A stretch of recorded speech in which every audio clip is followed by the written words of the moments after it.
ஒன்று மக்கபேயர் அதிகாரம் 15. ஏழாம் அந்தியோக்கும் சீமோனும். தெமேத்திரி மன்னனின் மகன் அந்தியோக்கு யூதர்களின் தலைமை குருவும் ஆட்சியாளருமான சீமோனுக்கும் நாட்டு மக்கள் அனைவருக்கும் தீவுகளில் இருந்து மடல் எழுதினான். அதன் உள்ளடக்கம் பின்வருமாறு: தலைமை குருவும் ஆட்சியாளருமான சீமோனுக்கும் யூத இனத்தாருக்கும் அந்தியோக்கு மன்னன் வாழ்த்து கூறி எழுதுவது: எங்கள் மூதாதையரின் நாட்டை சில கயவர்கள் கைப்பற்றி கொண்டபடியால் அதை சீர்படுத்தி பழைய நிலைக்கு கொணர முடிவு செய்துள்ளேன். அதற்காகவே பெரும் கூலிப்படையையும் போர் கப்பல்களையும் திரட்டியிருக்கிறேன். எங்களது நாட்டை அழித்து என் ஆட்சிக்கு உட்பட்ட பல நகரங்களை பாழாக்கியவர்களை தண்டிப்பதற்காக அவர்களது நாட்டின் மீது படையெடுக்க எண்ணம் கொண்டுள்ளேன். ஆதலால் எனக்கு முன் இருந்த மன்னர்கள் அனைவரும் உமக்கு விலக்கி இருந்த எல்லா வரிகளையும் வழங்கி இருந்த எல்லா சலுகைகளையும் இப்போது உறுதிப்படுத்துகிறேன். நாட்டுக்கு தேவையான நாணயங்களை நீரே அடித்துக்கொள்ள உமக்கு அனுமதி அளிக்கிறேன். எருசலேம் நகரும் அதன் திரு உறைவிடமும் தன்னாட்சி பெற்றவையாயிருக்கும். நீர் செய்துள்ள எல்லா படைக்கலன்களும் நீர் கட்டி முடித்து இப்போதும் உமது கட்டுப்பாட்டுக்குள் வைத்துள்ள கோட்டைகளும் உமக்கே சொந்தமாயிருக்கும். அரச கருவூலத்துக்கு நீர் இப்போது செலுத்த வேண்டிய எல்லா கடனையும் இனி செலுத்த வேண்டிய கடனையும் இன்று முதல் என்றென்றும் தள்ளுபடி செய்கிறேன். எமது நாட்டை நாம் மீண்டும் அடைந்த பிறகு உமது பெருமை உலகெங்கும் விளங்கும்படி உம்மையும் உம் இனத்தாரையும் கோவிலையும் பெரிதும் மாற்றியுற செய்வோம். 174ஆம் ஆண்டு அந்தியோக்கு தன் மூதாதையரின் நாட்டினுள் புகுந்தான். எல்லா படைகளும் அவனோடு சேர்ந்து கொண்டன. ஆதலால் திரிபோவுடன் சிலர் மட்டுமே இருந்தனர்.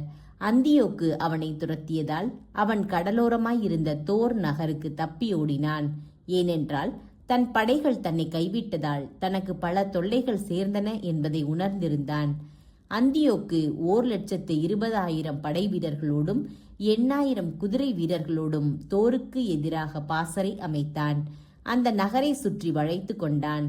கப்பல்களும் கடலில் இருந்த வண்ணம் போரில் கலந்து கொண்டன.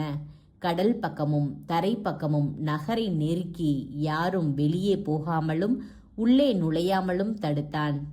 யூதர்களுக்கு உரோமையில் ஆதரவு. இதற்கிடையில் பல்வேறு மன்னர்களுக்கும் நாடுகளுக்கும் எழுதப்பட்ட மடல்களோடு நூமேனியும் அவனுடன் இருந்தவர்களும் ரோமையின் என்று எருசலேமுக்கு திரும்பி வந்தார்கள். அவற்றில் இவ்வாறு எழுதப்பட்டிருந்தது: தாலமி மன்னருக்கு ரோமையர்களின் பேராளர் லூசியு வாழ்த்து கூறி எழுதுவது: தலைமை குருவான சீமோனும் எங்களின் நண்பர்களும் கூட்டாளிகளுமான யூத மக்களும் அனுப்பிய தூதர்கள் பழைய நட்புறவையும் ஒப்பந்தத்தையும் புதுப்பிக்கும்படி எங்களிடம் வந்தார்கள். அவர்கள் 685 கிலோ எடையுள்ள பொற்கேடயம் ஒன்று கொண்டு வந்தார்கள். ஆதலால் அவர்களுக்கு தீங்கு இழைக்க கூடாது என்றும் அவர்களையும் அவர்களுடைய நகரங்களையும் நாட்டையும் எதிர்த்து போரிடக்கூடாது என்றும் அவர்களை எதிர்த்து போர் செய்கிறவர்களோடு கூட்டு சேரக்கூடாது என்றும் பல்வேறு மன்னர்களுக்கும் நாடுகளுக்கும் எழுத முடிவு செய்தோம். அவர்கள் கொண்டு வந்த கேடயத்தை பெற்றுக்கொள்ளவும் முடிவு செய்தோம்.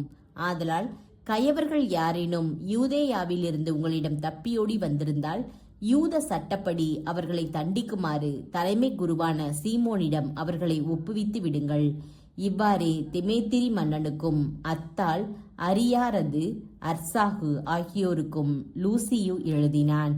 சம்சாம், ஸ்பார்த்தா, தேல், மிந்து, சிகியோன், காரியா, சாமு, பம்பிலியா, லீக்கியா, அலிகார்னசு, உரோது, பசேல், கோசு, சீது, அராது, கோர்த்தினா, கினிது, சைப்ரசு, சீரேன் ஆகிய எல்லா நாடுகளுக்கும் எழுதினான்.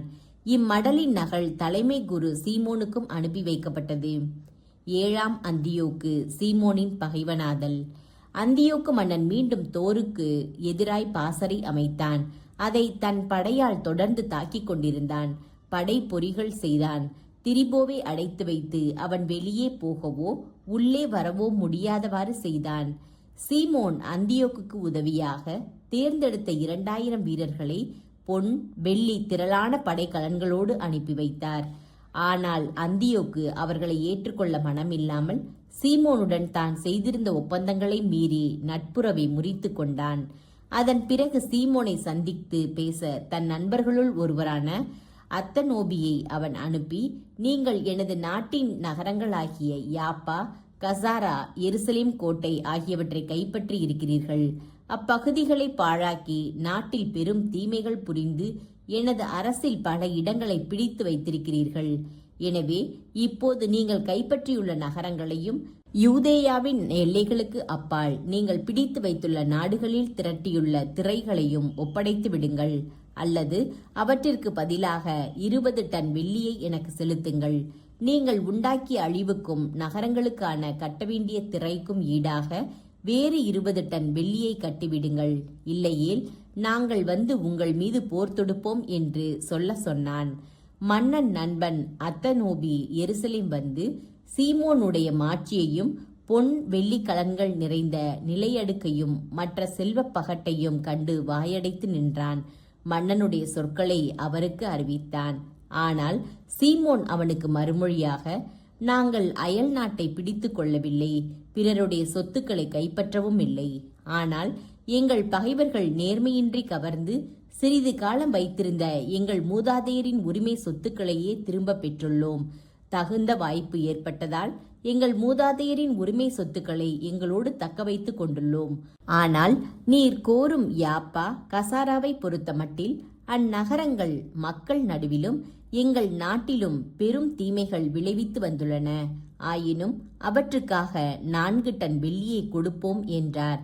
அதற்கு அத்தனோபி மறுமொழி ஒன்றும் சொல்லவில்லை. மாறாக சினத்துடன் மன்னனிடம் திரும்பி சென்று சீமோன் தன்னிடம் கூறியவற்றையும் அவரது மாட்சியையும் தான் கண்ட யாவற்றையும் அறிவித்தான். அப்போது மன்னன் கடும் சீற்றம் கொண்டான். யோவானின் வெற்றி. இதற்கிடையே திரிபோ கப்பலேறி ஒர்த்தோசியாவுக்கு ஓடிப்போனான்.